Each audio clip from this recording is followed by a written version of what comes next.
लग्नानंतर होईलच प्रेम या मालिकेच्या पुढील काही येणाऱ्या भागांमध्ये आपल्याला जबरदस्त असे ट्विस्ट पाहायला मिळणार आहेत आणि ते सगळे आपण आपल्या आजच्या या व्हिडिओमध्ये जाणून घेणार आहोत। तर मित्रांनो, थोडक्यात जाणूया की काय घडणार।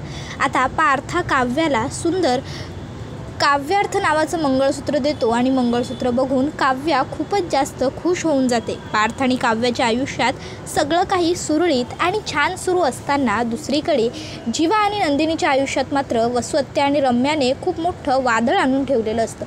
आता नेमकं काय होतंय, कसं होतंय, कुठलं वादळ जीवा आणि नंदिनीला सतवतंय, सगळं काही जाणून घेऊया आपल्या आजच्या या व्हिडिओमध्ये। चला तर मग अजिबात वेळ वाया न घालवता सुरुवात करूया आपल्या आजच्या या व्हिडिओला। तर आता आपण इथे पाहतो की पार्थ याने खूप विचार केलेला असतो की काव्याला काय गिफ्ट देऊ, पार्थला आता सुचत नसतं आणि मग शेवटी त्याला काव्यार्थ नावाचं मंगळसूत्र आपण काव्यासाठी घ्यावं हे विचार त्याच्या डोक्यात आलेला असतो। मग आता पार्थने काव्यासाठी काव्यार्थ अशा नावाचं मंगळसूत्र आणलेलं असतं आणि आता तो ते मंगळसूत्र स्वतःहून काव्याच्या गळ्यामध्ये घालतो आणि आता पार्थने हे एवढं सुंदर मंगळसूत्र तिच्या गळ्यामध्ये घातल्याबरोबर काव्य खूप खुश होऊन जाते।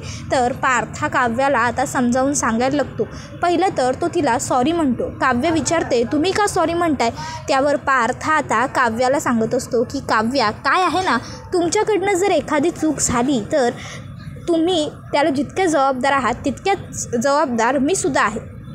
तुम्ही माझी बायको आहात, मान्य आहे, आपण जरी हे नातं अजून इतक्यात स्वीकारलेलं नाही आहे, मान्य केलेलं नाही आहे, पण तरीही नात्याने म्हणजे देवा ब्राह्मणाच्या साक्षीने आपण लग्न केलं आहे आणि त्याचा अर्थ तर हाच होतो ना, बायको म्हणजे नवऱ्याच्या सुखदुःखात, त्याच्या चांगल्या वाईटात प्रत्येकात त्याची सहभागी असते, अर्धांगिनी म्हणतात म्हणूनच बायकोला।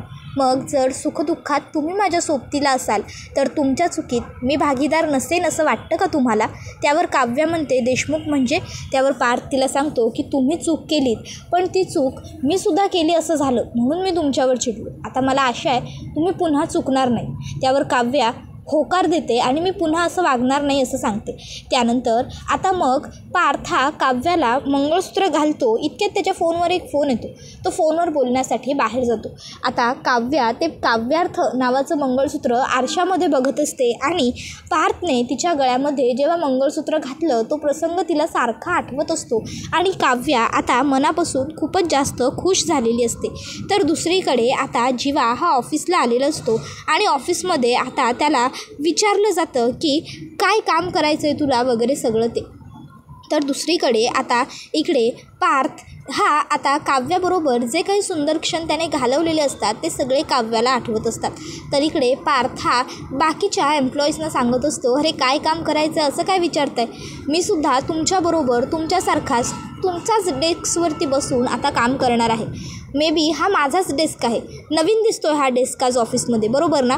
त्यावर आता सगळी लोकं म्हणतात, सर पण तुम्ही इथे असं? त्यावर जीवा म्हणतो, होतात रे, काही गोष्टी अशा घडतात की ज्यानंतर आपल्याला स्वतःमध्ये काही बदल करावे लागतात। बरं चला आता वेळ सोडा, आपण कामाला लागूया, चला कामाला लागा। मग सगळे आता कामाला लागतात।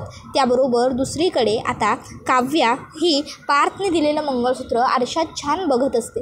तर एक आता जो मुलगा असतो ज्याला जीवाचं ऑफिसमध्ये येणं खटकलेलं असतं, जीवाने आल्यानंतर सगळेजण जीवाचंच कौतुक करत असतात, त्यामुळे तो मुलगा आता रम्याने त्याला जे सांगितलेलं असतं की बायकोच्यासाठी जीवाने आजीचा आशीर्वाद विकला, त्या गोष्टीवरनं जीवाला टोमणा मारत म्हणतो, हे काय आपल्या सगळ्यांना चार चांगल्या गोष्टी सांगणार, यांनी तर स्वतःच्या आजीचा आशीर्वाद विकला स्वतःच्या बायकोच्यासाठी। त्याबरोबर मग मात्र आता जीवा हे ऐकतो आणि असा भडकतो की सरळ जाऊन त्या मुलाची कॉलर पकडतो आणि कॉलर पकडून आता त्या मुलाला थोबडतो आणि त्याला सांगतो की पुन्हा माझ्या बायकोचं नावसुद्धा तुझ्या तोंडात घ्यायचं नाही या।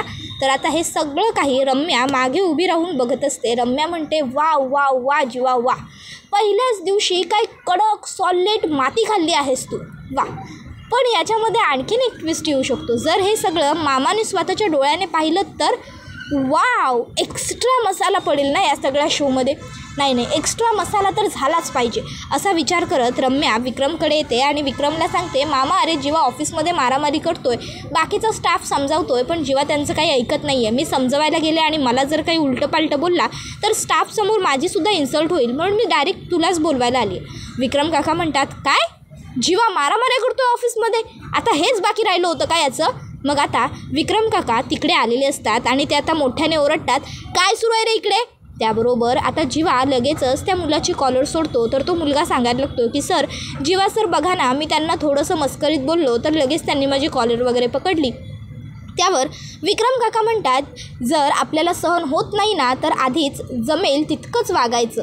अशा चुका आयुष्यात करायच्याच नाही की ज्यामुळे आपल्याला हा असा काहीतरी भोग भोगावा लागेल. आता विक्रम काका जीवाची बाजू ऐकूनच घेत नाही. बाकीचे एम्प्लॉई जीवाची बाजू मांडत असतात, पण विक्रम काका त्या मुलाचीच बाजू घेतात आणि जीवाच चुकला आहे असं सांगतात. त्याबरोबर मग जीवा म्हणतो, ठीक आहे, मी माझी चूक मान्य करतो. माझ्याकडून चूक झाली की मी त्याच्यावर हात उचलला. मी हात उचलायला नको होता. I am really very sorry. मला वाटतं की आता मी वेळ वाया घालवायला नको, आपण सगळ्यांनीच कामाला लागूया. मग आता सगळे पुन्हा कामाला लागतात. आता बाकीचा स्टाफ हा जीवाला म्हणतो, जीवा सर, अहो तुम्ही का सॉरी म्हणालात? तुमची काही चूक नव्हती. जीवा म्हणतो, इट्स ओके, ठीक आहे, काही हरकत नाही. मला सॉरी बोलावं लागलं, या गोष्टीचं मला काहीही वाईट वाटलेलं नाही आहे. त्याबरोबर आता पुढे जीवा म्हणत असतो, चला कामं करूया आपण. आता जीवा हा सगळ्यांशीच नेहमी चांगलं बोलत असतो, प्रेमाने बोलत असतो आणि जीवाबरोबर तो मुलगा जो वाईट वागलेला असतो त्या मुलाचा राग आता सगळ्या स्टाफला आलेला असतो आणि सगळा स्टाफ हा आता त्या मुलाबरोबर वाईट वागायला लागतो, वाईट बोलायला लागतो. तर आता रम्या ही गोष्ट नोटीस करत असते, ऑब्झर्व करत असते की जीवाबरोबर सगळे चांगले वागत आहेत आणि त्या मुलाबरोबर सगळे वाईट वागत आहेत. या गोष्टीचा राग त्या मुलाला येतो आहे आणि आता रम्या याच गोष्टीचा फायदा करून घ्यायचं ठरवते. रम्या आता काय करते, रम्या त्या मुलाला म्हणते की हे बघ, जर जीवाला धडा शिकवायचा असेल तर तुला माझी मदत लागेल. आता आपण एक काम करायचं, मी तुला काही डेटा एंट्रीज चेक करायला देते, तू सगळं काम चुकीचं करायचं आणि मग नंतर मी त्या डेटा एंट्री जीवाला फक्त चेक करायच्या नावाखाली देणार. मग जीवा जेव्हा त्या डेटा एंट्री चेक करायला घेणार तेव्हा त्याला कळणार की हे सगळं काम चुकीचं आहे. मग जीवा ते सगळं काही करेक्शन करणार, पण कौतुक कोणाचं होणार? तुझं. एका दिवसात एवढं सगळं काम कंप्लीट कोणी केलं? तू. पण तुला काहीही काम करायचं नाही आहे, फक्त चुकीच्या एंट्री टाकून दे. त्याबरोबर तो मुलगा खुश होतो आणि चालेल ना मॅम, लगेच कामाला लागतो असं म्हणतो. त्यानंतर आता तो त्या एंट्री करतो आणि आणून रम्याकडे देतो. त्याबरोबर रम्या म्हणते, गुड, आता एक काम कर, जा जीवाला सॉरी म्हण आणि त्याला मी बोलावलं आहे असं सुद्धा सांग. त्यावर तो मुलगा म्हणतो, मॅडम सॉरी. त्यावर मग रम्या सांगते, हो सॉरी बोल त्याला, कारण त्याला असंच वाटलं पाहिजे की या सगळ्यातलं तू मुद्दामून असं काहीही केलेलं नाही आहेस. रम्याने सांगितल्याप्रमाणे तो मुलगा जातो, जीवाला सॉरी सर, मी तुमच्या फॅमिलीबद्दल बोलायला नको होतं असं सांगतो आणि म्हणतो, तुम्हाला रम्या मॅडमनी बोलवलं आहे. रम्या आता ते सगळे कागद जीवाच्या हातात देत म्हणते, जीवा ह्या जरा डेटा एंट्री आहेत तेवढे चेक करून घेशील का? अरे आपल्या अकाउंट डिपार्टमेंटमधली आरती हे सगळं काम बघते, पण 15 ते 20 दिवस आरती सुट्टीवरती आहे. विक्रम काकाने तुला जे पडेल ते काम करायला सांगितलं आहे, सो मग हे काम पेंडिंगवरती आहे तर तू हेच काम कर सध्या 15-20 दिवस. फक्त चेकिंग करायचे आहे आज तुझा पहिला दिवस आहे तर तू फार कामं करू नको. जीवा आता ठीक आहे म्हणतो आणि त्या एंट्रीचे पेपर सगळे घेतो आणि चेक करायला लागतो. आता सगळ्या एंट्री चुकीच्या असतात. जीवा पुन्हा सगळं ते तयार करायला लागतो. तर इकडे रम्याला जीवाला हा असा त्रास देताना खूपच जास्त आनंद झालेला असतो. आता कामं वगैरे झाल्यावर जीवा हा घरी आलेला असतो. आता घरी आल्यावर मालिनी काकू ह्या जीवाला विचारत असतात, जीवा काय रे, कसा गेला आजचा तुझा ऑफिसचा पहिला दिवस? कसं होतं तुझं काम आजचं? थकलास का रे खूप बाळा? जा फ्रेश होऊन ये, मी तुझ्यासाठी छान कॉफी बनवते. छान होता ना आजचा दिवस? जीवा तर आता काहीच बोलत नसतो. त्यावर रम्या म्हणते, मामी अगं तो काय सांगणार, मी सांगते ना तुला आजचा दिवस त्याचा कसा गेला आहे ते. जीवाचा आजचा दिवस खूप छान गेला आहे बिकॉज आज सगळ्या स्टाफने जीवाचं खूप कौतुक केलं आहे, जीवाची बाजूसुद्धा घेतली आहे. सगळ्यांनी जीवा आला आहे म्हणजे आता ऑफिस जिवंत झालं असं सांगितलं आहे सगळ्यांना. आणि त्याचबरोबर तुला माहिती आहे का, आज मी जीवाला फारसं कामही लावलेलं नाही आहे. म्हणजे आमचा तो एक स्टाफ असिस्टंट आहे ना सचिन म्हणून, त्याने म्हणजे सगळ्या ज्या डेटा एंट्री वगैरे केल्या होत्या ना, मी फक्त जीवाला तेवढ्या चेक करायला लावल्या. ॲक्च्युली खरं तर हे अकाउंट डिपार्टमेंटचं काम आहे, पण अकाउंट डिपार्टमेंटची आरती थोडे दिवस 15-20 दिवस काहीतरी ॲब्सेंट असणार आहे, तिने सुट्टी घेतली आहे. तर मग मी ते काम जीवाला करायला दिलं आहे. त्यात त्याचा पहिला दिवस आहे आणि ऑफिसचेही सुरुवातीचे दिवस आहेत. मग डेटा एंट्रीज चेक करणं, कुठे थोडंफार करेक्शन असेल तर ते करणं त्याला सोपं जाईल. त्याबरोबर वसवत्या म्हणायला लागते, बरं केलंस गं बाई रम्या, बरं केलंस, जीवाला जरा सोपं काम दिलंस ते.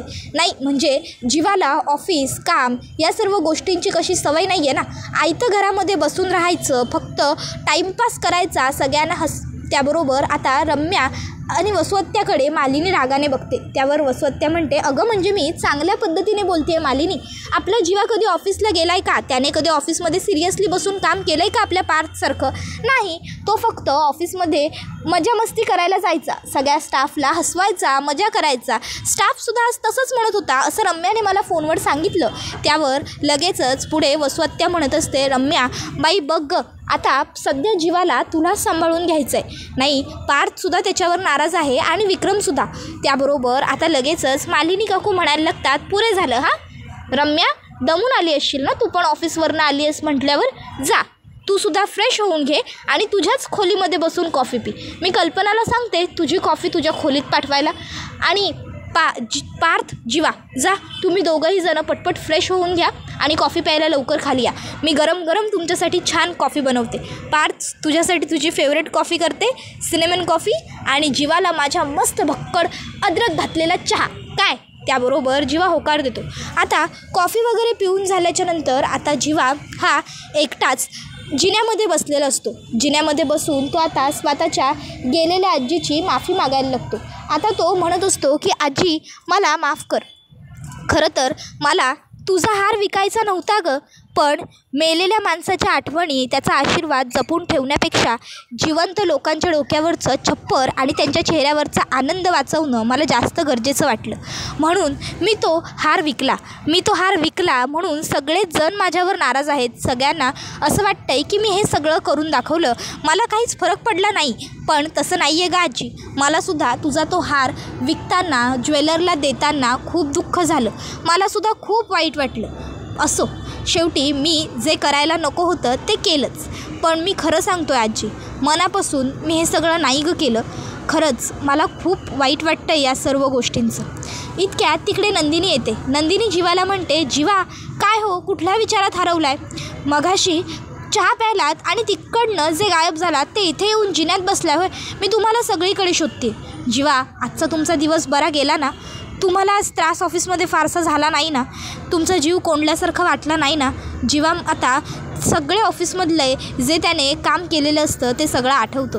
ऑफिसमध्ये त्याने सचिनचं सगळं काम रिकरेक्ट केलेलं असतं आणि कौतुक मात्र सगळं सचिनचं झालेलं असतं. चुकीचं काम करूनही आणि मान मोडेपर्यंत बरोबर काम करूनही जीवाला साधं कोणी व्हेरी गुड असं सुद्धा म्हणालेलं नसतं.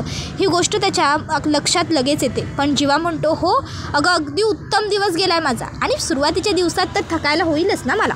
त्यानंतर आता इकडे दुसऱ्या दिवशी काव्या ही आरशामध्ये बघत असते. आता काव्या आरशात बघत असताना तिला सतत पार्थचा भास होत असतो. पार्थने तिच्या गळ्यात घातलेल्या मंगळसूत्राचा प्रसंग तिला आठवत असतो. ती आता विचार करत असते, खरंच देशमुखांनी किती विचार केला माझ्यासाठी, किती विचारपूर्वक त्यांनी मंगळसूत्र सिलेक्ट केलं माझ्यासाठी. देशमुख किती काळजी करतात माझी, किती विचार करतात माझा. खरंच देशमुख ग्रेट आहेत. म्हणजे त्यांच्यासारखं ना कोणी होतं, ना कोणी आहे आणि ना कोणी असणार आहे माझ्या आयुष्यात. He was a very great person. देशमुखांपेक्षा भारी कोणी असूच शकत नाही. आता ती पार्थच्या विचारांमध्ये हरवलेली असताना तिला सगळीकडे पार्थ दिसत असतो. इतक्यात तिकडे खराखुरा पार्थ आलेला असतो आणि पार्थ काव्याला म्हणत असतो, काव्या प्लीज एक काम करा ना, पटकन माझ्या कपड्यांना जरा प्रेस करून द्याल का प्लीज? अहो ॲक्च्युली काय झालं ना, आईने लॉन्ड्रीवाल्याला कपडे दिले होते पण लॉन्ड्रीवाला अजून आलाच नाही आहे. आता काव्याला असं वाटत असतं की हा सगळा तिच्या मनाचा खेळ आहे, तिचे भास आहेत. काव्या म्हणते, पुरे झाला देशमुख, किती खोटे याल आणि मला छळालो. एकदाही खरे येत नाही आहात तुम्ही आणि मला उगाच नुसते खोटे सगळीकडे तुम्हीच दिसताय.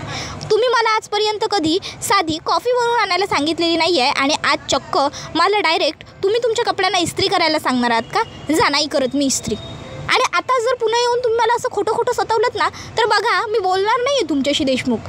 सगळीकडे तुम्हीच का दिसताय मला? त्याबरोबर आता पार्थ काव्याला म्हणतो, मी खोटा पण येतो? काव्या हो, काय बडबडताय तुम्ही? ऑलरेडी मला उशीर झाला आहे, मी सांगतोय तुम्हाला, आणि त्यामध्ये तुम्हाला टाईमपास सुचतोय, मस्करी सुचती आहे का? प्लीज काव्या, आजच्या दिवस कपड्यांना प्रेस करून द्या. मी नेहमी नाही ना सांगत, तुम्हीच म्हणताय ना.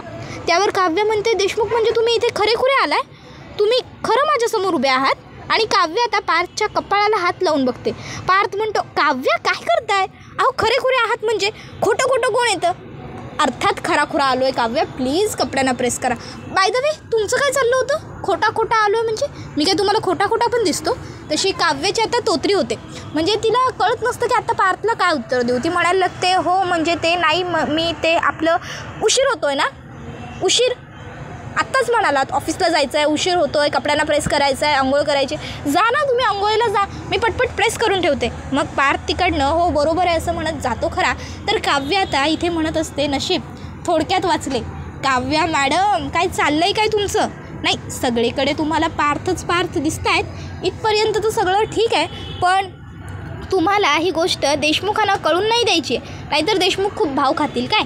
त्याबरोबर आता दुसरीकडे जीवा हा ऑफिसला आलेला असतो दुसऱ्या दिवशीसुद्धा. आणि दुसऱ्या दिवशी त्याने काल ज्या डेटा एंट्री करायला घेतलेल्या असतात त्या आता त्याने पुन्हा करायला घेतलेल्या असतात. कारण आरती ॲब्सेंट असल्यामुळे जीवाला सध्या आरतीचं 15-20 दिवस काम करायचं असतं. मग आरतीचं जे काही काम असतं ते सगळं जीवाच्या टेबलवरती येऊन ठेवलेलं गेलेलं असतं आधीच. आणि जीवाकडे आता खूप सारं काम असतं. जीवाला अगदी कॉफी प्यायलासुद्धा वेळ उरणार नाही याची काळजी रम्याने पुरेपूर घेतलेली असते. जीवाला आता दुपारी खूप भूक लागते, पण तरीही हातातलं काम संपवायचं आहे, डेडलाईन आहे, संध्याकाळी ऑफिसमधून घरी निघायच्या आत हे सगळं काम सबमिट करायचं आहे आणि मगच निघायचं आहे. म्हणून मग जीवा आता ते काम करत बसलेला असतो. आता रम्या काय करते त्यावेळी मुद्दामून एका मुलाला बोलवते आणि त्याच मुलाला सांगते की जा आणि जीवाला कॉफी द्यायचं नाटक कर, किती काम करताय असं वगैरे बोल आणि त्याच्या अंगावरती ती कॉफी सांड किंवा अंगावर नको सांडू टेबलावर सांड. त्यावर तो मुलगा तसंच करतो, जीवाच्या टेबलावर कॉफी सांडतो. मग आता लगेचच रम्या तिकडे येते आणि रम्या त्या मुलाला म्हणते सचिन तू जरा माझ्याबरोबर केबिनमध्ये ये, माझं तुझ्याकडे काम आहे. त्यावर तो मुलगा म्हणतो मॅडम अहो कॉफी सांडले, मी एवढं साफ करून येतो. त्यावर रम्या म्हणते अरे जीवा आहे ना, जीवा करेल, आता पडेल ते काम करायचं असं विक्रम काकांनी म्हटल्यामुळे जीवा म्हणतो ठीक आहे मी करतो. आणि मग जीवा आता ते साफ करत असतो. इतक्यात त्या ठिकाणी नंदिनी पोहोचते. नंदिनी जीवाला हे असं साफ करताना बघते आणि तिला खूप वाईट वाटतं. नंदिनी ताबडतोब तिकडे जाते आणि जीवाला ते काम करण्यापासून थांबवत म्हणते बाबांनी तुम्हाला काहीही काम सांगितलं आहे याचा अर्थ असा होत नाही की तुम्ही ही सगळी कामंसुद्धा कराल. ही सगळी कामं करण्यासाठी आपल्याकडे इतर स्टाफ आहे, ती सगळी कामं करतील. सदा काका तसे सदा काका तिथे येतात. नंदिनी सदा काकांना म्हणते काका प्लीज हे सगळं जरा आवरून घ्याल का. त्यावर सदा होकार देतो आणि आवरायला लागतो. नंदिनी म्हणत असते जीवा काय आहे सगळं. जीवा म्हणत असतो नंदिनी अगं इट्स ओके, काहीच फरक पडत नाही, तूच म्हणतेस ना कुठलंही काम छोटं नसतं मोठं नसतं, मग आज अचानक का अशी वागतेस. नंदिनी म्हणते तुम्ही हे सगळं केलेलं मला नाही चालणार. रम्या हे सगळं मुद्दाम करते तुम्हाला त्रास द्यायला, मला कळतं आहे. त्याबरोबर आता जीवा असं काही नाही आहे असं म्हणायला लागतो. तर आता नंदिनीने जीवाला हे असं काम करताना बघून नंदिनीला त्रास झालेला असतो. ही गोष्ट बघून रम्याला मात्र खूपच जास्त आनंद झालेला असतो. रम्या म्हणत असते वा वा वा, मी तर फक्त एका तीराने एकच निशाणा मारणार होते, मी एकच निशाणा पकडला होता, पण इथे तर एक तीर में 2 निशाणे हो गए. वाह, आजचा दिवस खूप भारी आहे. जीवा ऑफिसला यायला लागल्यापासून ऑफिस अगदी माझं एंटरटेनिंग झालेलं आहे. रोज काही ना काहीतरी आता नवीन तमाशा करायला मिळणार आहे आणि पाहायलासुद्धा. आता ना खरं तर पॉपकॉर्न घेऊनच यायला पाहिजे ऑफिसला. जीवाची गंमत बघत पॉपकॉर्न खाण्यात, सिनेमा पाहत पॉपकॉर्न खाण्यापेक्षाही जास्त आनंद मिळेल मला. त्याबरोबर हा व्हिडिओ आता इथेच संपतो. व्हिडिओ आवडला असेल तर व्हिडिओला लाईक करा, चॅनलवर नवीन असाल तर चॅनलला सबस्क्राईब करा आणि बेल आयकॉन आठवणीने प्रेस करा, जेणेकरून तुम्हाला पुढच्या प्रत्येक व्हिडिओचं नोटिफिकेशन मिळत जाईल आणि सर्व व्हिडिओंचा आनंद हा अगदी उत्तम पद्धतीने घेता येईल. चला तर मग मित्रांनो आजच्या पुरतं इथेच थांबूया. आपण पुढचा व्हिडिओ येईपर्यंत या व्हिडिओचा छान पद्धतीने आनंद घेत राहाच, पण त्याचबरोबर पुढे काय काय घडणार हे जाणून घेण्यासाठी चॅनलला सबस्क्राईब करा. धन्यवाद.